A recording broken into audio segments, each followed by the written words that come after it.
What's up, bass heads? Welcome to the Bass Drop Podcast. I'm your host, DJ Dirty Bass, and over here we have, over there we have Kalana.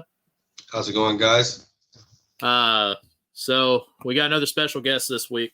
I know this is on Tuesday. We normally do it on Wednesday, but we wanted to schedule so that our guest could be with us today. Before we get started, if you use code BASSDROP at djdirtybass.com, you can save 20% off of any flash drive.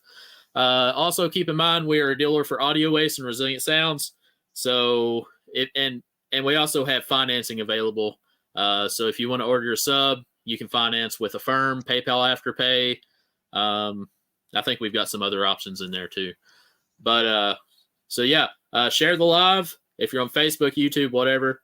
And right now we're going to bring on our guest, Ben Barnett from Ruthless Audio. What's up, guys? What's up? Good evening, or more good afternoon for you, I think. Yeah, it's 3 o'clock. Yeah. Sorry, yeah, you're on the east or west coast. We're on the east coast. So. Yeah, I couldn't be on tomorrow. I have a shipment from S&I coming, so yeah, very important shipment. Yeah, gotta get that. right. So. What are you getting in that shipment? Is that something new, or is it?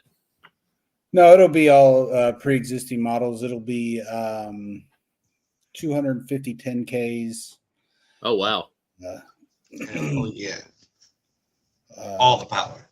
150 4500s and some 1500.4s. I still have a decent amount of 800.4s left, so pretty much full restock for me anyway. Yeah. That's a lot of power in that container, man. So behind us, we've got your build here. It looks like you've got 8 right now, 8 FIs. Yeah, I have 8 F5 412 Team Neos. Currently on 8 Ruthless 10Ks at 0.35.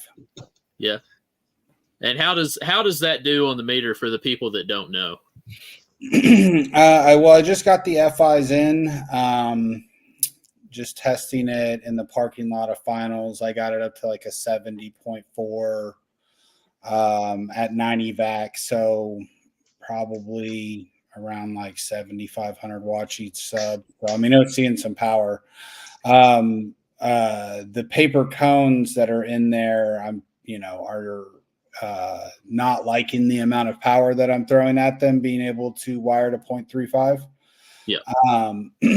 But FI was originally supposed to build them with carbon parts, but they weren't showing up in time. And they wanted to make sure that I got to finals. So they built them with paper. We'll be upgrading them to carbon here soon, and it'll hopefully be able to. I don't know if it'll ever be able to take full vac out of the 10K. Because right now I'm rising to around like 1.1 reactive at the frequencies that I play, between 0.8 and 1.4. So I mean, these 0.8 reactive at 118 vac, you're going to see probably like 14K, 13K to the sub. Yeah. So I don't know if I'll ever be able to bring it up to full power while I'm playing it, possibly for burps and stuff like that. See what it does. But did a 70.4 playing musical tracks. That's awesome. And speaking of music in your build, we actually have a Ruthless Audio pack. So how does that play in your build, and how do you like that? Your DJ Dirty Bass back there.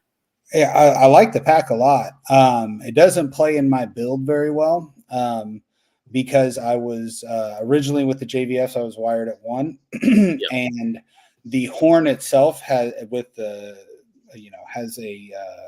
causes a crazy impedance spikes and dips and valleys and everything else. The impedance curve on it's pretty wild. So at efficient frequencies, 18 to 25, I rise like 5 times. Yeah. With wired at 1, I was rising to 5 ohms. And then like 42 to 60 is about the same. I rise a little over 4 times and can play throughout that. But there are parts through there like 28 through 40 where it doesn't rise hardly at all. So, playing full bandwidth songs, it would the subs would get stinky fast because at some frequencies they were just seeing ungodly amounts of power. Right. But if I play within like the wheelhouse of the two peaks that I have, which is 18 to 26, I can play. I can put quite a bit of power to the subs, and then 42 plus, I can put quite a bit of power to the subs. And between that, it'll, it's weird. If I was able to actually give mediate the power between the bandwidth, it would do very good. But I can't, because you Okay. So if you would like me to, I can actually redo the songs within those bandwidth parameters, and then leave out like the 28 to 40, and just re-edit them to where it's like for example, I could go from your 18 to what you said, 26, 27. Yeah, 26. And then on the high end of the songs, because some of those songs have like different sections that have high parts, and then some have low parts. So on those songs, I could do your 40 and up on the high parts, and then you're below 26 on the low parts. If you need me to redo those, you can get with me, and I'd be happy to do that for you. Oh, that'd be sweet. Yep. So just send me which. Yep. Oh, sorry. Just send me which songs you want, and we can get that done. Okay. What are you looking for realistically as far as like musical playability with this, and what do you think that they're going to be able to do with the 10Ks as far as like holding together, and what are you looking for as far as length of playtime? So right now they changed. So Base Wars is what I mostly compete in, because it's what a lot of my friends compete in, and it's pretty widely competed in, nationwide. I think they had a pretty wild turnout when you add up all the finals locations together. So the Base Wars right now is what I'm focused on. Iasca is supposed to be coming out with a 20 hertz demo boxing class. Well, that's interesting. It's like a test class that they're going to run this year to see like if they get enough participants this year to make it like an official class. So I want to, and then in Base Wars, they took away the Hurricane Unleashed, the 19 hertz and under class for extreme vehicles. So now they have two classes. I can't remember what they're called exactly because they're all named after like storms, Cyclone or Twister or Tornado or something like that, But they have a 0 to 30 class for extremes, and then they have a 30 to 60 class for extremes. My enclosure does very well at like 19 to 20, but there are many more extreme vehicles out there that are louder than me at 30 hertz, where I would be probably louder than them at 20 hertz. So I'm running the 30 to 60 class next year, and it's called crowd control now. So it's not called crowd loud goat anymore. Okay. So it's extreme crowd control and whatever the 30 to 60 class is. And then I'm going to run the 20 hertz in Iasca. And aren't you doing 160 crowd loud right now? A what? Don't you do 160 in crowd loud? Fuck no, that would be so loud. No, I wouldn't.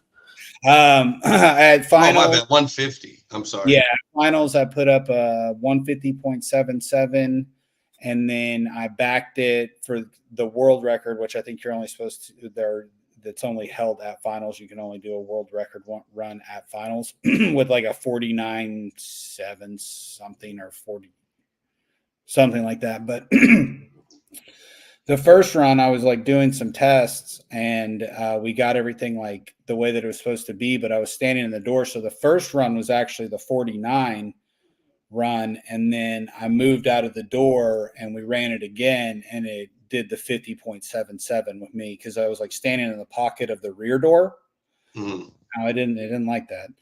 So I moved that pocket and we ran it again and it did the 50.77. But in the world record stuff, they take the lowest dB. So my finals score was a 50.77, but the world record was a 49.7 or something like that.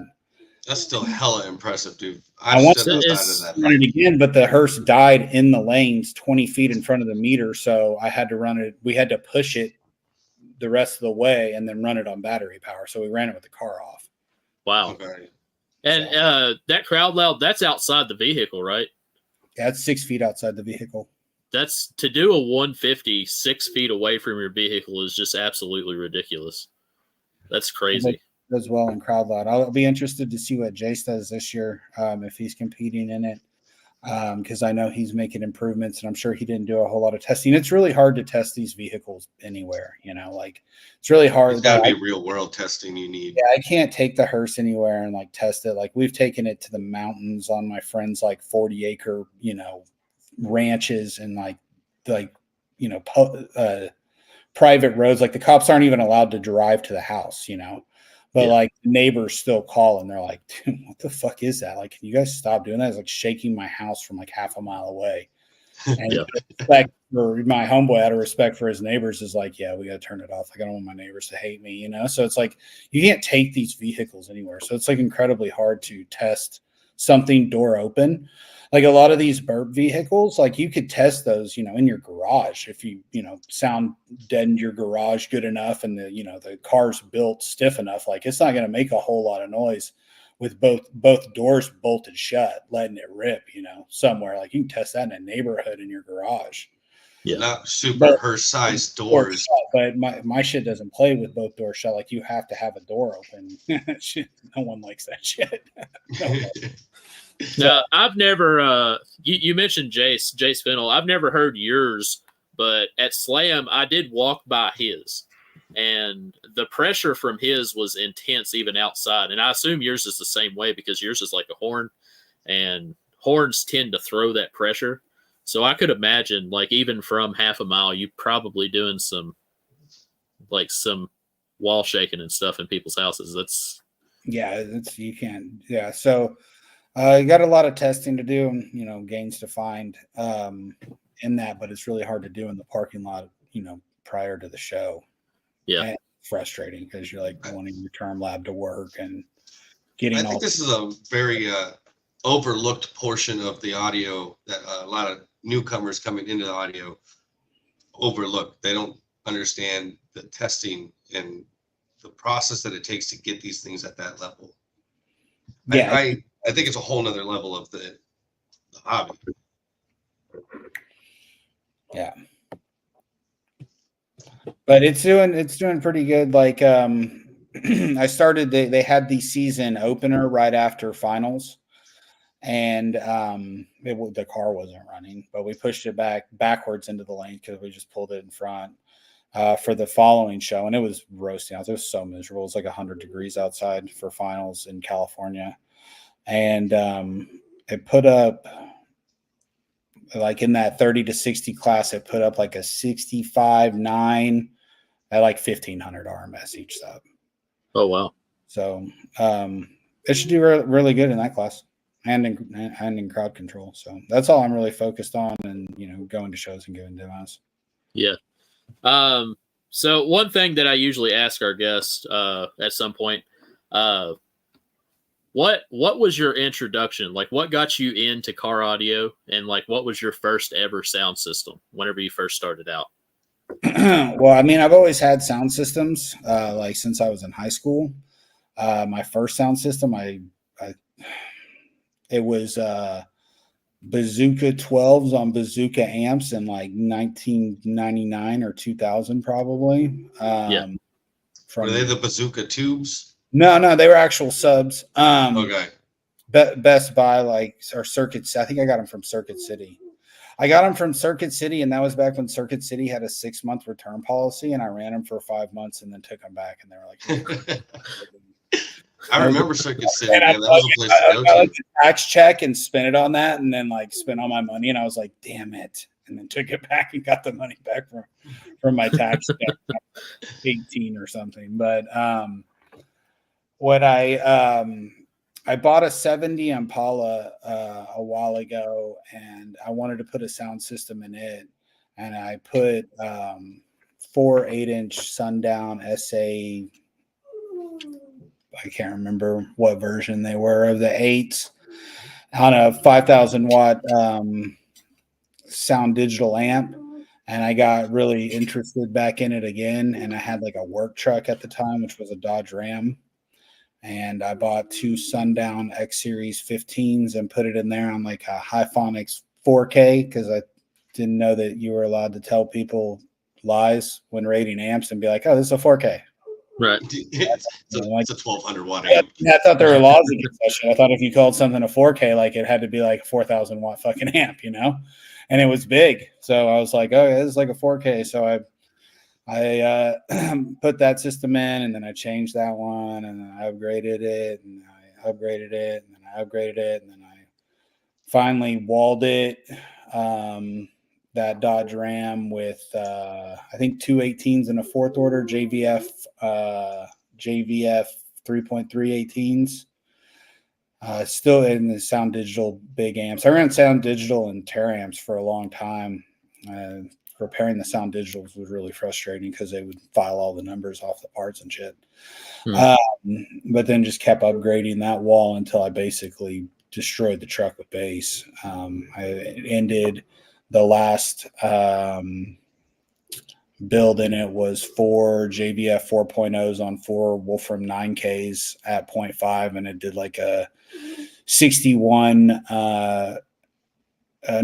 just shy of a 61 average, and whatever that USACI musical class is, street beat. It's not street beats. I'm not sure. I haven't competed a whole lot in Usaki. Yeah, whatever the USACI musical class was. So it did that in the kick. It was windy as fuck though. It was nasty. And then I bought the hearse. I've always liked the windy builds, man. That's what I try to build for. You know, I like to, because I don't know. I just like the way that the low 20s, mid 20s sounds personally. You know, like in a system. So that's what I usually try to go for whenever I build something. I know Kalana likes mid bass, but Ben's will kill you in that frequency range. Huh? I said Ben's build will kill you in the lows still. Oh yeah. Yeah. Yeah, if it doesn't play lows, I don't really want it. I need it to play at least 23. Right. I need it to play at least 23. So I've been contemplating redoing a 4th order in it, and you know, having like a, you know, an ideally tuned low end 4th order.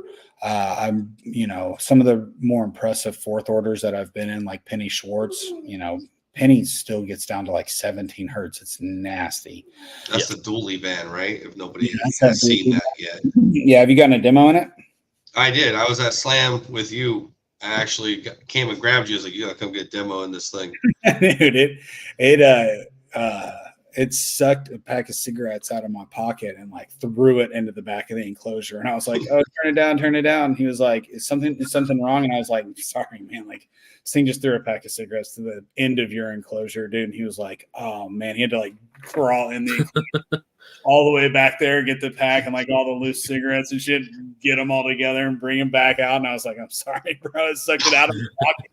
Like, it was so windy. It was super impressive. But did it eat up any of the cigarettes? Did it like beat them up, or were you able to get your pack back? Everywhere, because as soon as I felt them launch out, I was like, oh, turn it down, because that's what I didn't want it to do that, and it just be like a tobacco mess in the box everywhere. Yeah, so I was like, turn it down. Yeah, but it was super. He lives like 2 hours from me. Whenever we hosted our local show, he came out, and that was by far the loudest build that was at our show. And at that point, he wasn't like turning it up, you know, but it was still pretty nasty. That was like two weeks before Slam, I think. So that was like his show that he tested at, and then I think he turned it up a little bit more at Slamology. But yeah, I like the conversion on the back. I think it looks cool as fuck. Oh yeah, dude, that thing at our show, he was loading that thing up on his trailer, and the freaking ramps bent, and like we had to take jacks and stuff and jack the ramps up so that we could get it back off the trailer. so that he could get home. And that thing is heavy, man. Like Yeah, it's got. Mine did the same to my trailer. That my old bumper pull had a 14,000-pound bumper pull. Yeah. And the very first show we took it to was Sky High Barbecue, and my buddy that was coming up with us had a equipment trailer with heavy equipment ramps, and we put it on using his ramps and took it off using his ramps, and then he left out of the show early, and I had my ramps, and we tried to pull the hearse on it, just flatline the ramps instantly. Yeah. And I'm like, oh, that's Do you fun. know what the gross weight of the hearse was prior to the build, like from the day you bought it till now? Factory weight was probably like 5,700 pounds. Do you know what it weighs now? It's like 13,000 or 14,000 pounds. Damn. Yeah, it's getting bagged right now. We're getting bags put back on it right now. So I blew the old semi bags out of it. They were like single sleeve bags, single convoluted bags, and they weren't perfectly in line to compress inside of each other. So eventually like a hole got rubbed in them. So I got double convoluted bags, 2 bellows on them, so that they don't have to be perfectly lined up. Like the bag can twist back and forth a little bit, So it's being rebagged right now. So hopefully I get my wires and I'll get it bagged and I'll get it painted soon. Are you still going with the engraving that you've been talking about on the inside? Yeah. So I talked to a lot of these engravers, and they said that to engrave the inside would be very hard around like the angles of the car, that it would be easier to engrave like a plate on the, outside and then adhere the plate to the floor. So I might do something like that. And then I found a guy in SAC that does window etching like that. Have you ever seen that? Where they it's like almost like tattooing a window. Like That's pretty sick. Hand. And he's like, hey, man, I want to be part of your build. I'm interested in doing your window. Like, I'll do it for a discounted rate. And I was like, and he sent me all these pictures, and they were all like ridiculous quality, badass shit. And I was like, how much do you want to do it, man? He was like, $800. And I was like, you understand this window's like 3 feet long, right? And that's like doing like a back piece, like tattoo, probably, or more, because it's done in a very similar way. Like a lot of these tattoo artists do like the glass etching too. So that's got to take him like a long time. I was like, yeah, man, I'll give you $800 to etch the side glass. So he's gonna etch the side glass of the hearse too. That'd be sick, dude. And I'm sure that's a good opportunity for him to get his work out there as well. Your hearse goes to as many shows as it possibly can. People are gonna see that. Yeah, we try to take it anywhere that's pretty much drivable for us, which is, I'll drive it anywhere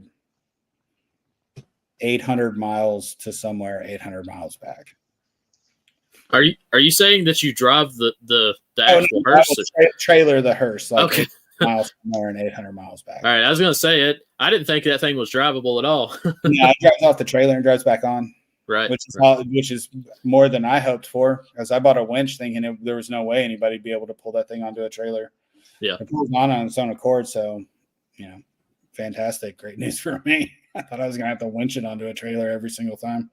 What made you decide to go with the hearse? Was it just like a great opportunity, great find, or it was a targeted thing? I was looking for a hearse. Like when I started getting into audio and I had my truck and I was going through the series of walls, I was like, man, I'd like to do a hearse. And I had no idea, like it was like 40% fiberglass and, 30 years old. But I was looking for a hearse. I wanted a Cadillac. I didn't want a North Star because I've owned a Cadillac with a North Star with a system, and it was a nightmare. And so I wanted something pre-North Star Cadillac hearse. And I would always look like once a month, I would look on, the local apps and stuff like that and see if there was one local, and they'd pop up, but they were like 5,000, 7,000, sometimes more than that. And this one popped up in Oakland, which Oakland's like an hour drive from me.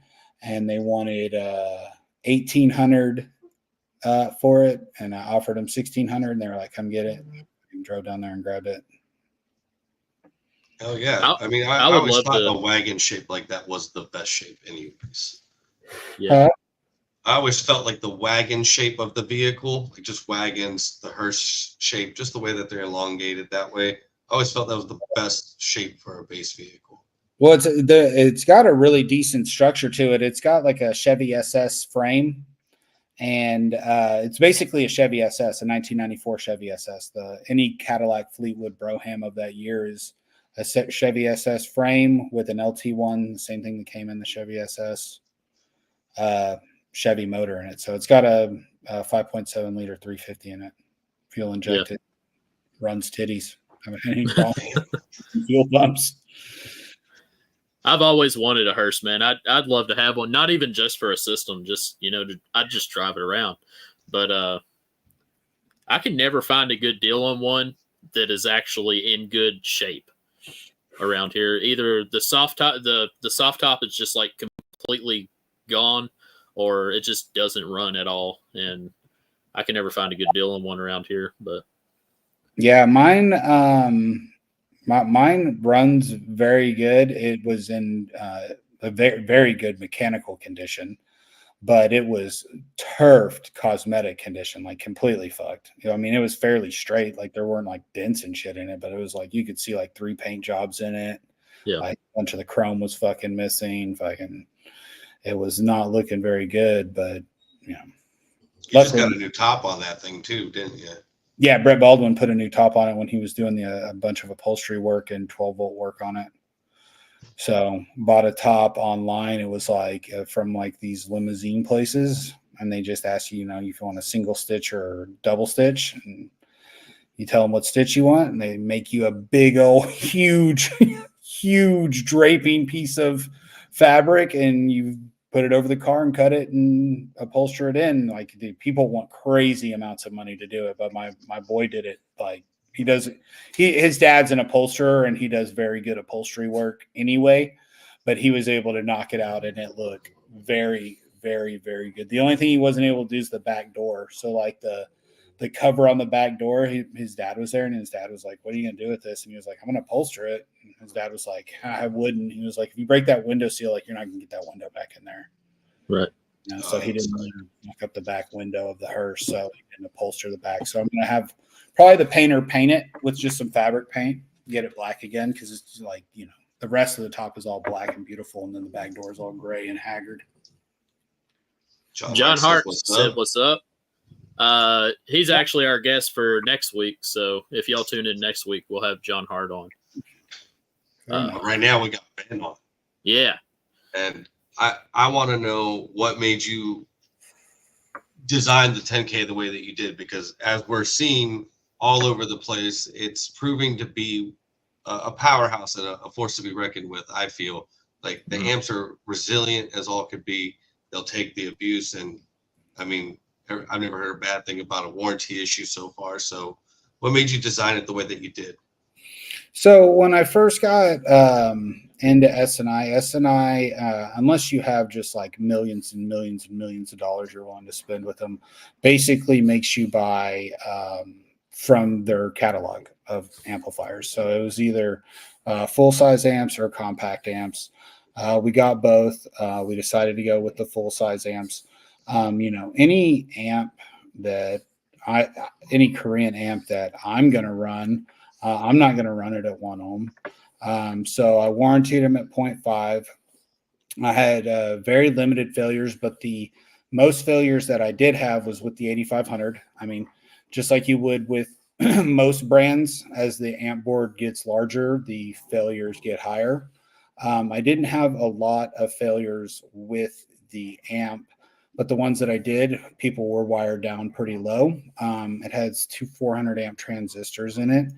So overloading those will cause problems if you overload them over and over and over again. But, if you keep the amp under 800 amps, 750 or so amps of current through it, I mean, that's still producing wild amounts of power. You're still talking about like 10, 11, K worth of power under, that kind of stress of the amplifier. But it's pushing those 2 400 amp transistors past their limits. And, I had very limited failures, but I wanted, something. I want like no failures. I want the amp repair guy to open up the amp and be like, yeah, this is obvious user error. There's like wire in this thing, or like Right. there's an exterior RCA short, or whatever. Like I want the amp to withstand time. Like if I sell you something, I want it to last like 3 years, Yep. or longer at sub-ohm abusive levels. So I was like, I'm having a very limited problem with the 8500s and people wiring them down. I would like to make something stronger that people can wire down and, have more success with for extended periods of time. And the answer from S&I was basically like, yeah, I mean, we can build it. And they were like, what do you want it to do? And I told them I needed 17 volt, because one of the problems that I was having, and I think this is one of the problems with a lot of amp manufacturers in general, is they get the 16 volt amp and it protects at 16.2, roughly, Yeah. for a lot of these models. And people can charge at 16.2 pretty easily. So what they do is they charge at like 16.19, right on the cusp of protection of the amplifier. And they railed the fucking shit out of it at, 0.3, 0.5 nominal loads. And, your impedance is, swinging crazy because you're playing music on them. So your reactive load is constantly changing. And if it's wired low and you may not be efficient at a lot of frequencies, like you're going to see really low rise. So when what I told them I wanted, which is how all of our amps will be designed from now on, is I told them I wanted it 17 volt. And I said, I wanted to be able to sustain 0.5 reactive loads. And they were like, okay. And they're like, the amp's going to be big as fuck. Mm-hmm. We'll extend it. Let's do it. Yeah, I don't give a fuck. Yeah. And they're like, if you want it to be that stable, that low, the amp's going to be big as fuck. And I'm like, don't care. And they're like, okay. And they sent me the prototype, and I had a guy that was clamping 12,000 watts out of an 8500 times 2. He had two 8500s that he was wired at 0.5. He rose to like 1.1 ohms. He had the lowest rise out of anybody that I personally knew. They could wire to 0.25. So Carlos Herrera, SoCal, he owns CJ Lithium along with Jose Ruiz. And he had a diesel Jetta, and he rose times 2.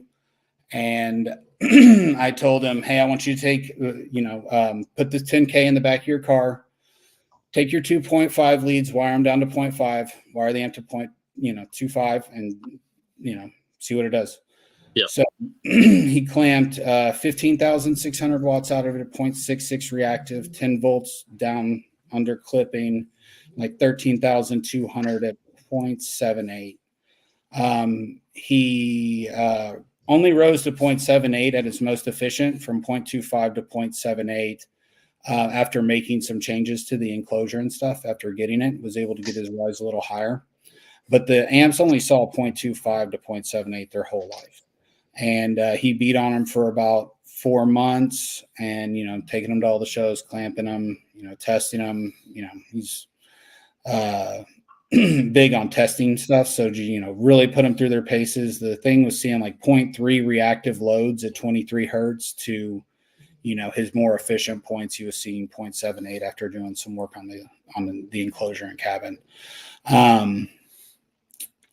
At about month 4, I told him to take it to failure to see what portion would fail first, because he had fantastic electrical, 16 volt. And 2 months later, he called me and he was like, I can't take it to failure. He's like, you can come and pick it up. And, he said he would drive around for 4 hours at a time and just into clipping 0.25, just in the middle of summer. He was like, I sent this thing into protection 150 times in 150 different ways, and it comes out every single time. And actually sold that to my boy Alan, who has a Prius, and you can tell it's the original because it's got an engraved nameplate on it, and it still works today. That's insane. So that's crazy. And there have been no revisions to it.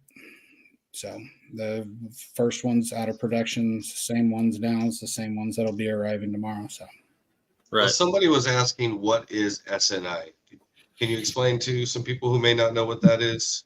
SNI is the Korean manufacturer that manufactures the bulk of Korean amps in the United States, at least. Xenon's going to be the other manufacturer. They make like Wolfram's stuff. I don't know if another company is using Xenon that's like a major company that I can think of off the top of my head. But yeah, I mean, the bulk of the rest of the companies are going to be using SNI. They're going to be the build house everyone uses.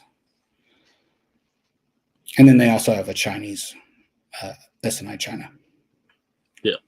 Or if you want to have cheaper amps, maybe. Team Pies. Those aren't some other Chinese build house, non-related to SNI at all. So how'd you find the JVF sub? That sub is I own 2 of them myself, and when people ask me what I'm running, a lot of people have never heard of it, and I don't always know what to tell them, but I know who originally made them. So it's very interesting how these subs came about. JVF is Jeff Vu. He was a really big builder, like I would say 10 years ago up until about 3 years ago, 2 years ago. He really stopped taking orders, but he's a sub designer and builder out of Sacramento. I'm impressed with what he built. These subs yeah, are he built some fantastic subs. I wish he still did it. He has a very good government job. He has a very big family, so he constantly has, birthdays. He's I think he's Hmong. So they have these huge, families, and there's always a family reunion or a birthday or something, and he just doesn't have the time to do it. Someone asked if the Ruthless 4500 is built. I guess he's wondering if it's built the same way as the 10Ks. No, the Ruthless 4500 is a 16 volt amp. Will protect around 16.1, 16.2. Protection circuit is going to be at 0.7 reactive. We do warranty it at 0.5 because I'm not in my opinion, if it's a Korean amp, it should be able to run at 0.5. So I'm going to warranty it at 0.5. I still purchase these today because they are fantastic. Like even at, I've had like 3 or 4 of them fail, and 2 of them were user error, like total out of all of them that I've ever sold. So, I mean, their failure rate is super low. It is a very stable, very good amp, but its protection circuit's at 0.7 reactive. So, I mean, you're not going to be able to wire it to 0.25 like you would a 10K and rise to 0.6 and, stay out of protection. Like, it's going to go into protect. But as long as you keep it above 0.7, which wiring at 0.5 nominal, there should be no reason why it would stay above 0.7 reactive, while it's playing. Right. And you being the company owner telling us, hey, wiring to 0.25, rising to 0.5, your amp's going to be fine. That's really cool because, it's not, but here's my public announcement on that. If you have to ask me if you can wire to 0.25, you probably shouldn't wire to 0.25. Yeah, I know what you mean. Yeah, 0.25 is going to be something for people that know their rise throughout their bandwidth and stuff like that. Like, yeah, we took the prototype, and pretty much did crazy stuff with it. I haven't had any issues with anybody wiring that low. The only issues that I've had is I've had 4 customers that have contacted me. They've all said the exact same thing. They said, man, this thing is really, really loud with the gain all the way down. And every once in a while it goes into protect. And I'm like, what? No, it is all 4 of them the exact same. So when I heard it the third and fourth time, I was like, I already know what they're doing. But I go over their whole system and I'm like, you're wired in dead parallel with like 4 subs. I'm like, you're like 0.1. They're like, oh, let me rewire this. And all 4 of them wired from 0.1 to 0.6, or I think one wired up to 0.175.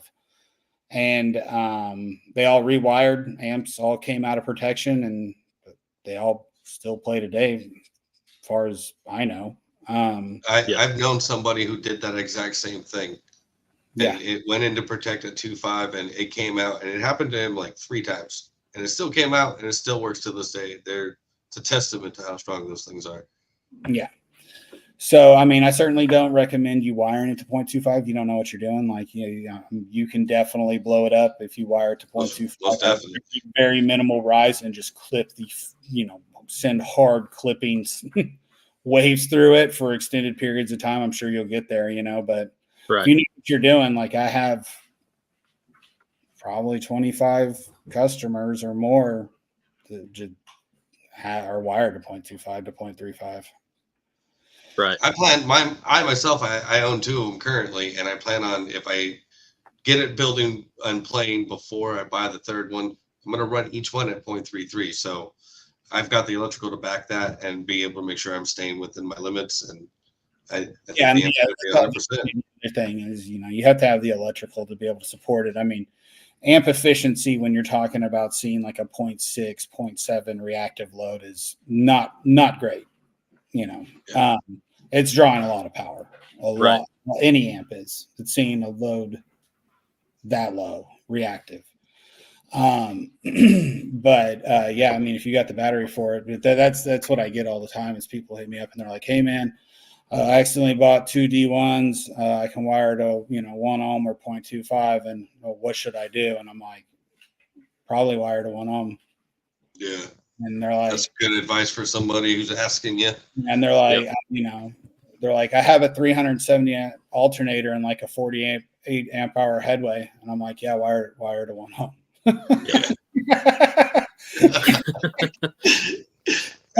I mean, yeah. These are legit questions that people are asking. They're like, yeah, I get you. I mean, some people don't know,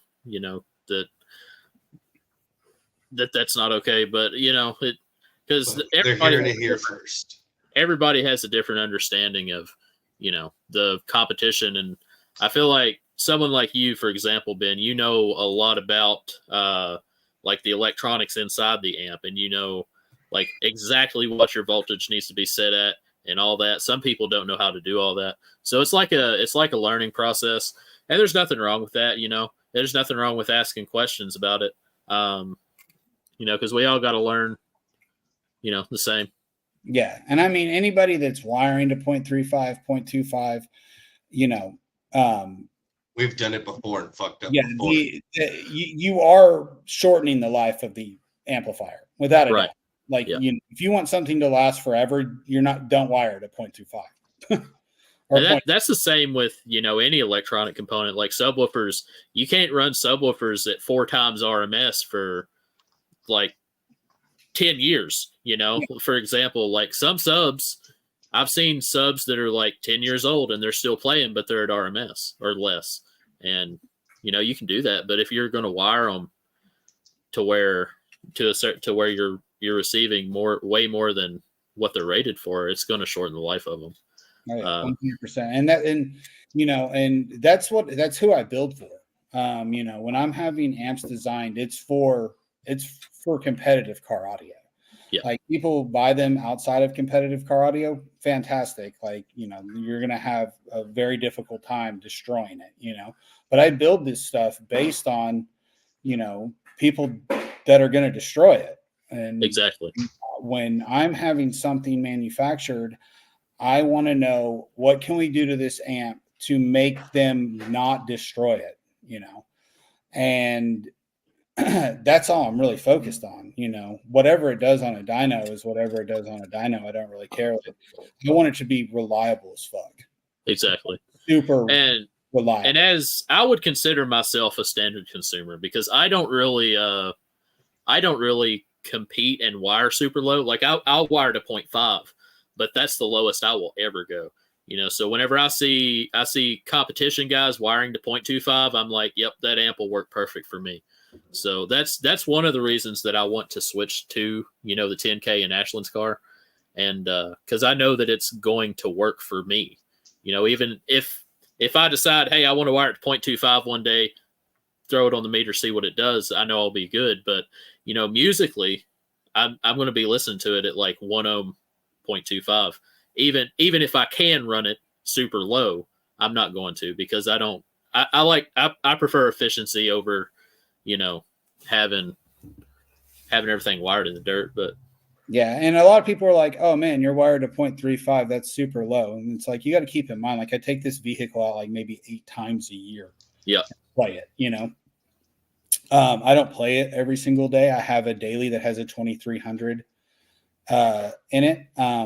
But with the large amps and stuff like that, that's why I put the clip limiter on there. Because if you want it to last forever, we can make it last forever. You want to wire it at 1 ohm and put the clip limiter on, it's going to last a really, really absurd. In fact, it's not going to put any stress on the amplifier. right. Competition, these guys are going to, death match these things wired low, and they're going to stress the amplifier. And I go to and have gone to shows for a long time, far before I started Ruthless Audio. I started the Hearst 3 years before I started Ruthless Audio. So, all these guys that I've been knowing for the past 8 years, these are most of my personal friends now. Like, I don't have a whole lot of friends. Like, I went to school in Texas and stuff like that, and I have like my business friends that I work with, but like most of my close friends that I talk to on a daily basis are all into car audio. Yeah. I'm not gonna ever tarnish my name for any amount of money. This is not, my main source of income. This is something that I do because I love car audio, and I obviously, would love something that I can make money off of in car audio and write off a lot of these expenses for the Hearst taking it to shows. There's better information there. Yeah, like I love now being able to go to a show and be like, cool, $1,500 write-off versus $1,500 I just spent to go to a show. Yeah. So what made you start Ruthless? What made you start thinking about getting into a business with your own branded amplifier? Was it because of something you couldn't find? No, it was, I wanted to do something with audio, and Bobby Gately's a very good friend of mine. And Bobby was like, I think you should do something, audio related. You have a really big following in California. At the time I still am the president of Team Hurts Feelings in California. He's like, you got a huge team. I think you could do very well if you have a product.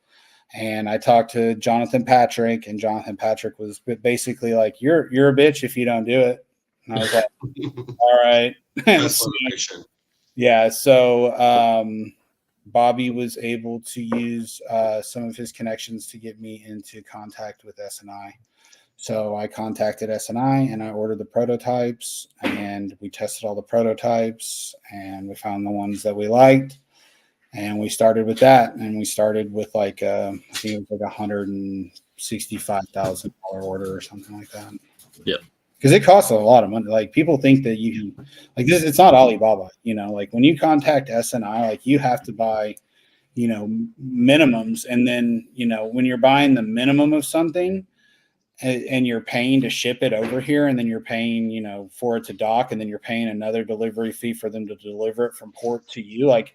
You want to make the shipping worth it when it's going to cost you $7,000, $8,000 to have it shipped here, So it's like, you don't buy the minimum, you buy a lot of them, because you want to make sure that, you're getting your money's worth on shipping and everything else. Just take the risk with it. Right. And I mean, I sold the initial order in like 2.5 months or something like that. That's awesome. You sell out quick every single time you bring in a show. Well, I was very lucky. I have a very good group of guys around me that have been in car audio for a very long time, especially on the West Coast. California is, I think, the second largest car audio, money, what's the word I'm looking for? Like highest growth generator. yeah, exactly. Generated state that there is. I think Florida's first, and Texas is up there as well. Yep. Florida, I believe, is first, and California is second. And when I got the amps, a lot of these guys were basically like, "Yeah, I'll take my shit out and sell it right now. Put your shit in here right now."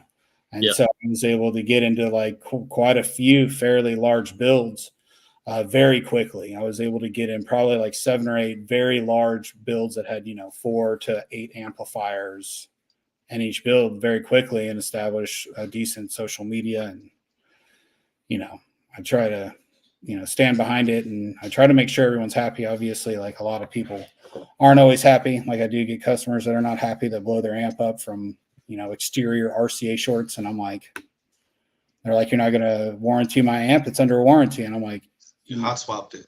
I don't know what you did to it, man, but the repair guy says that RCA input saw 12 volts. Like, look at your cables, you tried to hot swap. Exactly. I've seen so many people blow amps trying to hot swap RCAs.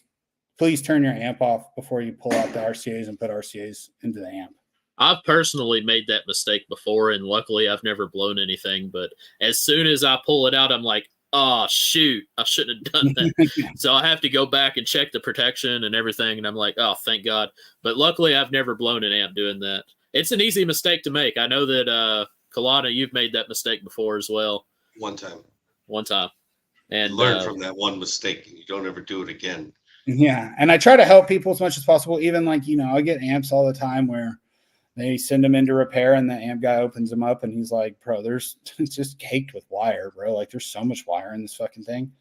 And I'm like, "Well, just clean it out and, repair it." And, I try to be as fair as possible, like reach out to the customer and let them know, like, I'm not going to warranty your amp that's full of wire, but, I will pay for all the parts and, do what I can, give you the parts for free, and, do what I can. But somebody asked, what is hot swapping? Basically, hot swapping is when you have RCA voltage that's still going through the RCAs while the amp is on and the signal from the RCAs is on, and you're either unplugging or plugging in, and it's shorting out as you're doing that. Yeah, you got the amp on, it's seeing some type of tone or music, it's playing, and the RCA is sending voltage to the amplifier, and you just pull it out or you push it in.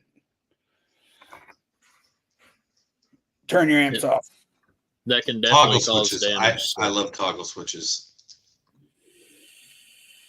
Yeah, I need to install one in that. Well, no, I don't have one in her car. I need to install one in hers, because sometimes So you want to turn the bass on. When's the next time the hearse is getting a major upgrade? Oh, it's never not getting a major upgrade, unfortunately. Hopefully the bleeding of money will stop here soon. You just gotta keep throwing cash in the wound. God, dude, I destroyed my iPad and radio at the last show on the trailer, hauling it back. Like the iPad was flipped upside down on the box. It like shattered the iPad screen, and shit. So all this stuff that just constantly builds up. But I have Luxor still needs to mail me my wheels. They're done, I think. So I'm waiting for the wires from Luxor. Benjamin Dotson has the hearse right now. He's putting new rear bags on it. He's adjusting the doors so that they close better, doing some front suspension work, and welding some tabs onto the bottom for us to put chains through instead of wrapping it around the axles and stuff. And then from him, it will go back to paint. And then the paint guy is a lowrider hopper. So I'll probably have him put the rims and tires on. But I found a place like 45 minutes from my house that does the foam. So I got to take the wires and tires, and I actually meant to call them today.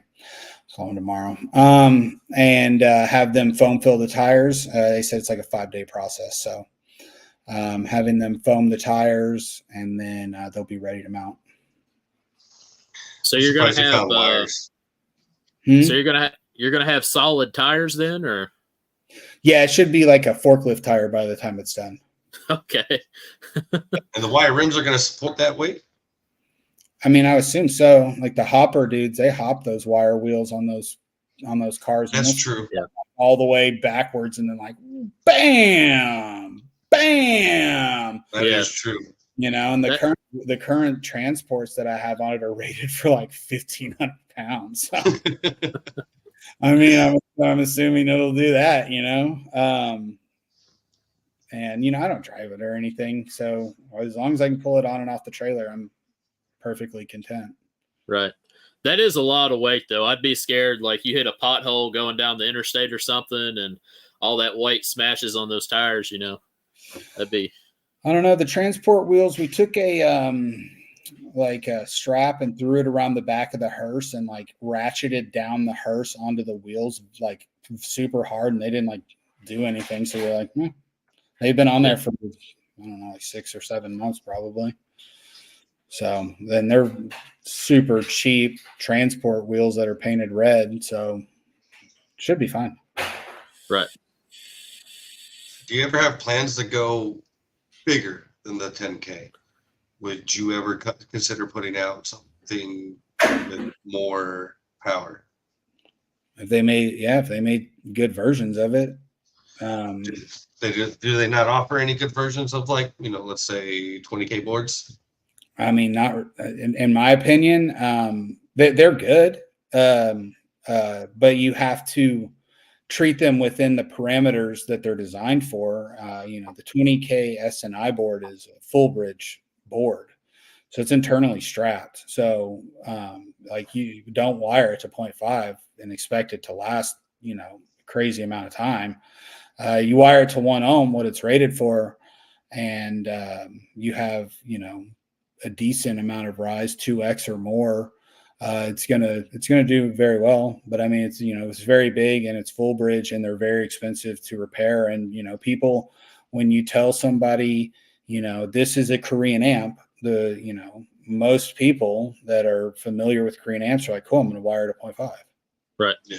It's like, yeah, you probably shouldn't do that though. And they're like, So the biggest Korean board they make is that's not internally strapped is a is 10K. No, they make that they make a 12K model that you'll see like in the old Def Bonds AAK 12K. They make it 12K, but I haven't seen too many great results with that 12K. They're also not super reliable, but they are half bridge. And then the model above that is the 16 to 20K, and it's full bridge. Yeah. But I mean, they're beautiful amps. Like they're incredibly well made, you know, huge heat sinks. Like they're very nice amps, but like you need to treat them within the parameters that they're meant to work for sure. Right. So, and that's can't take too much abuse then. Yeah. That's not what my customers do. You know, my Right. customers are like, yeah, no. Yeah. Well, most of those guys on Team Ruthless abuse the shit out of those amps. Sometimes I'm just like, how are you doing this? The average home load of Team Ruthless is like 0.3. Average, yeah. That's where they like to live, man. They do it. So we beat them up. I was about to say, if anybody has any questions for me, Kalana, or for Ben, you can go ahead and ask your questions. We'll try to answer some questions, whatever y'all got.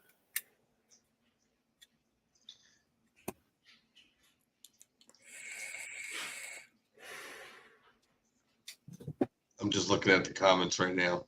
Yeah. Any questions? So, Ben, are you ever planning to come back out to the East Coast at any time with the hearse, or just by yourself? I know you were at Slam this past Slam. Yeah, I mean, if they continue to do Slam, we'd like to come out there. It would be something that I would probably orchestrate to leave out there for a while and talk to some of my, you know, teammates and stuff like that on the East Coast and see if I could, you know, leave the build at their house. But I would really like to make Slam, and I would really like to go to the Rick Ross car show. Like I would heard that really show like was to go to really the Rick cool. Ross car show because the funnest shows for me, and I know that there's like base rigs that go to the Rick Ross car show, but the funnest shows for me are like the ones that are cross shows. Like you'll see like it'll be like this and a classic car show, or this and a taco festival, audio and a taco festival, or audio and a classic car show. And you get that group of people that have never seen anything like that before, Yep. and they're like, what the fuck? And it's like, you want to get in it? And, some of them are like, no, but some of them are like, yes. And, you get them in there and they love it. And, that's how a lot of these people get converted. That's actually how I got converted into car audio. Now that I think about it, was I had the ported enclosure in my Ram, and I had the 70 Impala, and I went to Autorama, which is a car show. I don't know if it's worldwide, if they have them in multiple locations, but in Sacramento, or in California, it's like the biggest car show there is. Like 5,000 cars come out to it. It's wild. It's huge. And they had DB Drag, and I was like, man, you could hear the bass as soon as I get out. I was like, my God, like that bass is wild. And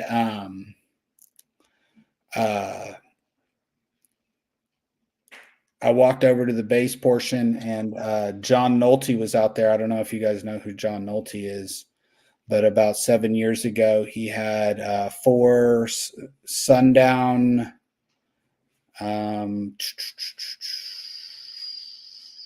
Forget what he had in there. 4 Sundown somethings on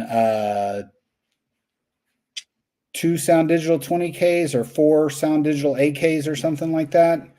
And it was doing 60s. It was a super windy Blazer. He's a super technical dude. He's a engineer by trade, but blew me away. I was like, what the fuck? Like, I got to have something like this. And that's what got me going to shows and stuff. Yep. So at what point after that did you decide this is the build? Like, what build was it that you were like, this is what I was looking for? Like, when did you know that this was like what you were going to continue doing forever? Oh, when I went to Autorama, I was like, oh yeah, I'm gonna build one of these and see what happens. And so I started building the truck, and then I built like 7 different walls in the truck. It's addicting, that's for sure. Yeah. You did mention earlier, if you come to our side of the country, if you need somewhere to store the hearse, I don't have like a garage or anything, but my house is kind of like out in the country away from anybody. And I'm in central Kentucky, and so I'm pretty close to most of the big shows. So if you want to keep it at my house, you're more than welcome to. Cool. If you're down for that. I'm going to make the drive to come get a demo when he drops it off. Yeah, I want to go to the Rick Ross car show bad, because you seen the videos from the last one? Yeah, I see the videos every year, and I'm like, people are like, oh, it costs like $500 to get in there. I'm like, okay. I feel like I'm coming to the show. Just spend money, dude. Like, hey, look at this $150,000 Buick that I built. It's like, want to buy some amps? Like, you like a lot of product. I don't care how much it costs to get in there. Like, those fools will spend some money on a premium product, especially if you have the hearse there and you're like, yeah. So I'm highly interested in going to that, and then trying to coordinate something like Slam or something along with it, and then I'd probably keep it out there. Ruckus is coming up. I know, that's a really long time though. From the Rick Ross car show to Ruckus is like 5 months. Oh, is it? I think so. Damn. So I'll have to figure it out. But yeah, I'd only want to leave it down there for a couple of days. The problem is I have to have somebody with a CDL drive it down there. Yeah. Because my truck and trailer requires a CDL to drive it, and I'm not going to drive it. That's one of the reasons why I only travel like 800 miles with it. Once you get like a certain distance outside of California, the cops really start fucking with you with those California plates on everything.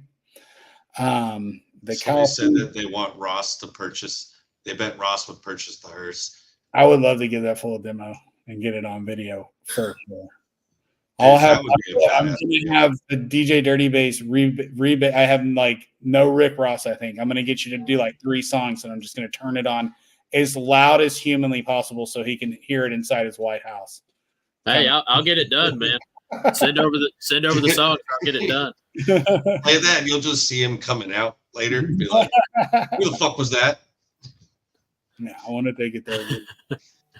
So, and it's always a fun environment, you know, like with people that are not used to seeing that, like people that have money that are very, very interested. And most of those dudes have like sound systems and their classics, you know, anyway. And they're into, you know, sound systems. A lot of them have really decent sound systems, but most of them have never heard anything like that. Right. You know, so, and the responses you get are just awesome from something like that. I mean, it's pretty awesome to see people's initial first time reactions to what a big build is and what it does and how it feels to be even just standing at the window of them. Exactly. I know my parents came to their first show just recently. It was the TCP show that we put on, and they didn't know what it was all about. And it was so cool to see their first time experience. They're just anybody's in general. So that's the best part about audio. Yeah. Yeah, it's fun. I love it. I remember my first 160 build, man. It was because I had only ever heard like Walmart systems and stuff before I heard like a super loud build. It wasn't 160. I think it was like 157, but still, dude, I sat in that thing and I was like, holy crap. I didn't realize that sound could do this. It was like a whole different ball game, man. Yeah. I love it. I'll be here a while, hopefully. At 150 at the window in the hearse.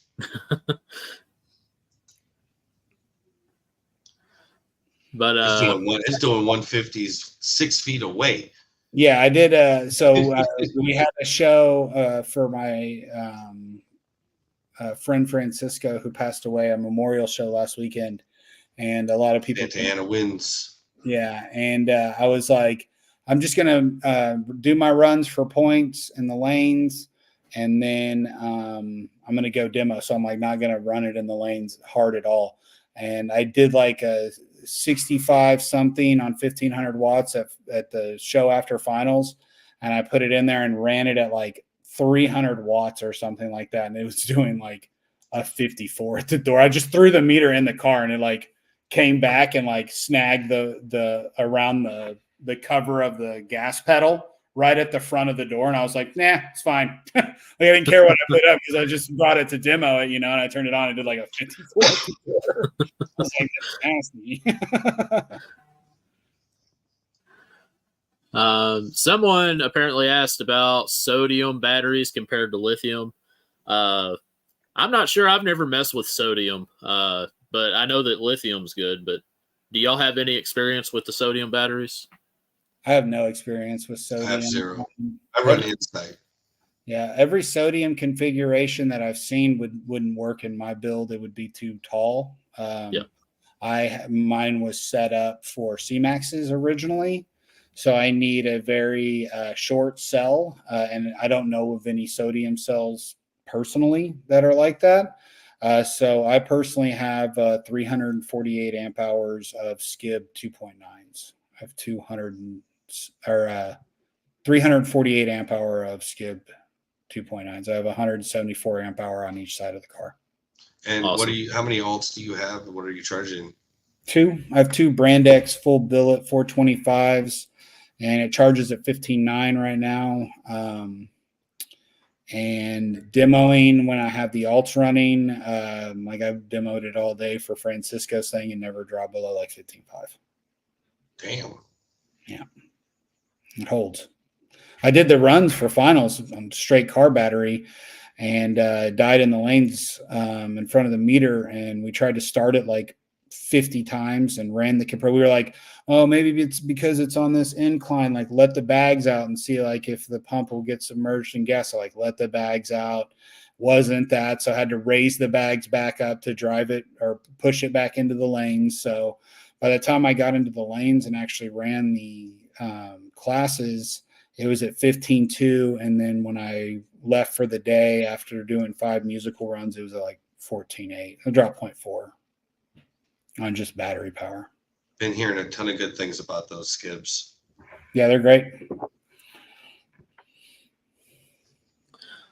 So I guess if y'all don't have anything else, we'll go ahead and close this off. We're sitting at an hour and 15 minutes or so.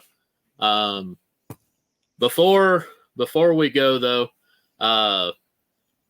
code bass drop at djdirtybass.com. If you want a flash drive or custom edits, you can use the code bass drop and save 20%. Somebody actually just ordered with the code.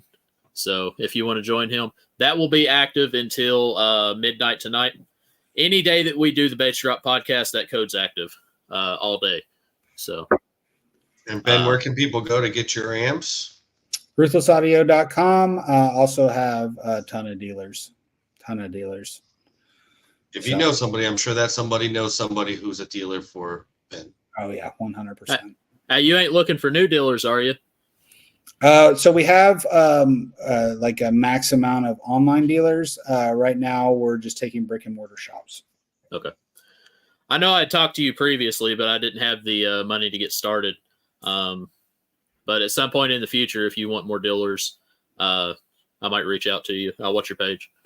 Yeah, let me know. Maybe we can, if I can figure out Shopify, but I'm not the greatest Shopify person in the world, but maybe we can work something out too, where there's like a little drop down when people are purchasing amps, and it'll let us buy a USB, and you can send me some, and we'll work something out and we'll ship them out, because those are really easy to just put in the box with the amp, you know. Right. If you want, if you want, I can actually set you up as a dealer for my flash drives. I'd be more than happy to do that. Sure. And I'll get with you after this, and we can talk about that. Cool. But if nobody has anything else, I guess we're going to end this.